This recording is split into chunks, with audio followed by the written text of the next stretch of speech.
ಪ್ರಧಾನಿ ಮೋದಿ ಸಿಎಂ ಯೋಗಿ ಆದಿತ್ಯನಾಥ್ ಹತ್ಯೆ ಬೆದರಿಕೆ ಹಾಕಲಾಗಿದೆ. ಸಂತೋಷ್ ಪಾಟೀಲ್ಗೆ ಮತ್ತೆ ಡಿಜಿಟಲ್ ಅರೆಸ್ಟ್ ಕರೆ ಬಂದಿದೆ. ತೆಲಂಗಾಣ ಪೊಲೀಸ್ ಡಿಪಿ ಹಾಕಿಕೊಂಡು ವಾಟ್ಸ್ಆಪ್ ಕಾಲ್ ಮಾಡಲಾಗಿದೆ. ಲೆಬನನ್ನ ಹಿಜ್ಬುಲ್ಲಾ ಗ್ರೂಪ್ ಅಂತ ಹೇಳಿಕೊಂಡು ಕರೆ ಬಂದಿದೆ. ವಿಜಯಪುರ ನಿವಾಸಿ ಸಂತೋಷ್ ಪಾಟೀಲ್ಗೆ ಬೆದರಿಕೆ ಕರೆ ಬಂದಿರೋದು. ಈ ಹಿಂದೆ ಡಿಜಿಟಲ್ ಅರೆಸ್ಟ್ ಅನ್ನ ಪ್ರಸ್ತಾಪ ಮಾಡಿ ಪ್ರಧಾನಿ ಮೋದಿಯನ್ನೇ ಹೊಡೆಯುವುದಾಗಿ ಬೆದರಿಸಿದಂತಹ ಕಿಡಿಗೇಡಿಗಳು ಸಂತೋಷ್ ಪಾಟೀಲ್ಗೆ ಮತ್ತೆ ಕರೆ ಮಾಡಿ ಬೆದರಿಕೆ ಹಾಕಿದ್ದಾರೆ.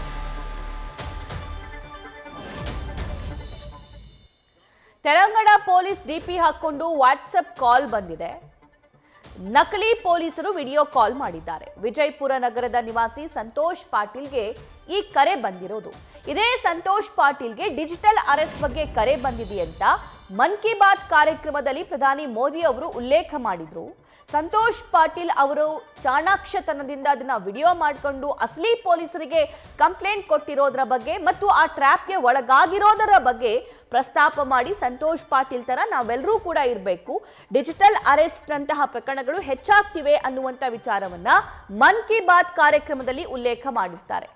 ಅದಾದ ನಂತರ ಮೋದಿ ಹತ್ಯೆ ಮಾಡೋದಾಗಿ ಸೈಬರ್ ಕ್ರೈಮ್ ಅಪರಾಧಿಗಳು ಹೇಳಿದ್ದಾರೆ. ಮೊದಲು ಸೈಬರ್ ಕ್ರೈಮ್ ಪೊಲೀಸರಂತ ಹೇಳಿ ಕರೆ ಮಾಡಿದ್ದಾರೆ. ಆ ಬಳಿಕ ಉಗ್ರ ಸಂಘಟನೆಯ ಹೆಸರನ್ನ ಹೇಳಿ ಹತ್ಯೆ ಮಾಡ್ತೀವಿ ಪ್ರಧಾನಿ ಮೋದಿ ಅವರನ್ನ ಮತ್ತು ಯುಪಿ ಸಿಎಂ ಯೋಗಿ ಆದಿತ್ಯನಾಥ್ರನ್ನ ಅಂತ ಹೇಳಿ ಬೆದರಿಕೆ ಹಾಕಿದ್ದಾರೆ.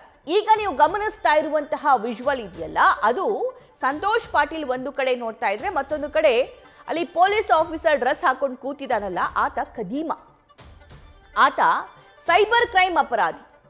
ಆತ ಈ ಹಿಂದೆ ತಾನು ತೆಲಂಗಾಣ ಪೊಲೀಸ್ ಅಂತ ಹೇಳಿಕೊಂಡು ಸಂತೋಷ್ ಪಾಟೀಲ್ ಅವರಿಗೆ ಕರೆ ಮಾಡಿ ಯಾವುದೋ ಒಂದು ವಿಚಾರಕ್ಕೆ ಸಂಬಂಧಪಟ್ಟಂತೆ, ದುಡ್ಡಿನ ವಿಚಾರಕ್ಕೆ ಸಂಬಂಧಪಟ್ಟಂತೆ ನೀವು ಅರೆಸ್ಟ್ ಆಗ್ತಾ ಇದ್ದೀರಿ, ಇದು ಡಿಜಿಟಲ್ ಅರೆಸ್ಟ್ ಅನ್ನುವಂತಹ ವಿಚಾರವನ್ನ ಪ್ರಸ್ತಾಪ ಮಾಡ್ತಾರೆ. ಆಗ ಇದನ್ನ ಮೊದಲೇ ಅರ್ತಿದ್ದಂತಹ ಸಂತೋಷ್ ಪಾಟೀಲ್ ಗಾಬರಿಯಾಗದೆ, ಭಯಗೊಳ್ಳದೆ, ಚಾಣಾಕ್ಷತನದಿಂದ ಇದನ್ನ ವಿಡಿಯೋ ರೆಕಾರ್ಡ್ ಮಾಡಿಕೊಂಡು ಕಂಪ್ಲೇಂಟ್ ಕೊಟ್ಟಿದ್ರು. ಅದಾದ ನಂತರ ಈ ವಿಚಾರವನ್ನ ಪ್ರಧಾನಿ ಮೋದಿ ಮನ್ ಕಿ ಬಾತ್ ಕಾರ್ಯಕ್ರಮದಲ್ಲಿ ಉಲ್ಲೇಖ ಮಾಡಿದ್ರು. ಆದರೆ ಈಗ ಇದರ ಮುಂದುವರೆದ ಭಾಗವಾಗಿ ಮತ್ತೆ ತೆಲಂಗಾಣ ಪೊಲೀಸ್ ಅಂತ ಹೇಳಿಕೊಂಡು ಉಗ್ರ ಸಂಘಟನೆಯ ಹೆಸರು ಹೇಳಿಕೊಂಡು ಪ್ರಧಾನಿ ಮೋದಿನ ಮತ್ತು ಯೋಗಿ ಆದಿತ್ಯನಾಥ್ರನ್ನ ಅವಾಚ್ಯವಾಗಿ ನಿಂದಿಸಿರುವ ಆರೋಪ ಕೇಳಿಬಂದಿದೆ.